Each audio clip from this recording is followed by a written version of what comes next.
3 tsunami warning and response training courses in the Caribbean were taught in November 2013 and March 2014. The regional training courses were conducted by NOAA National Weather Service agencies and the UNESCO IOC. These are the first end-to-end tsunami operational procedure training courses conducted in the region since the start of the Caribbean Tsunami Warning System in 2006.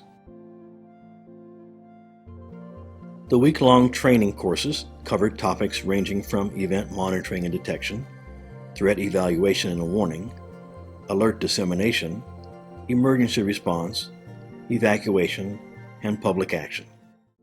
The first Caribbean training course took place in the Dominican Republic in November 2013. Participants included warning and response personnel from northeastern Caribbean countries. The second Caribbean training course took place in Barbados in November 2013. Participants included warning and response personnel from southeastern Caribbean countries. The third Caribbean training course took place in Mexico in March 2014. Participants included warning and response personnel from countries in the Western Caribbean and Mesoamerica. The end of each training course culminated in a tabletop exercise that tested each country's standard operating procedures, but also further exposed warning and response personnel to the Pacific Tsunami Warning Center's new enhanced products. We're going to be issuing new products for the Pacific and Caribbean countries starting in a few months, and these products will be based on numerical forecast models. Instead of actually issuing warnings, watches, or advisories to the countries, we will be giving them information about the expected amplitude levels of the tsunami along their coast. This is more information than exists in our current text products, and then the countries themselves will have the responsibility for translating that information into warning, watch, and advisory levels for their own coasts. This will be a more customized information for each country, but it also requires a lot of training because it's a big paradigm shift from what we're doing now. Each exercise simulated a realistic tsunami scenario that could impact the region.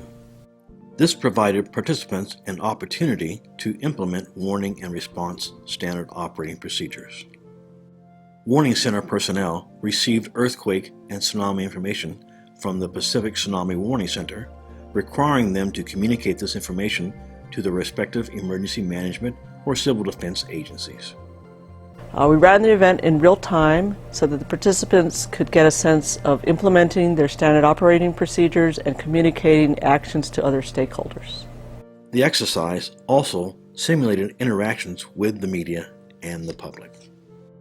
Earthquake occurred near the Leeward Islands this evening at about 8:07 p.m. De acuerdo al signo ocurrido en Cuba con magnitud de 8.4 y los pronósticos que se generaron para nuestras costas en Quintana Roo, unas posibles afectaciones de hasta 3 metros. Could you please tell us what time can we expect these waves to be hitting Jamaica? Well, actually, we have passed that kind of information to the ODPEM. They are responsible for issuing any kind of warning and doing any evacuation should it become necessary. But right now, we're only letting you know that it has been confirmed that there has been a significant quake, and it is quite likely that there could be some tsunami generation. At the end of the exercise, a country's warning and response personnel came together for a joint press conference to discuss the event and their actions. Y posterior tsunami que arribó aproximadamente una hora después a las costas hondureñas,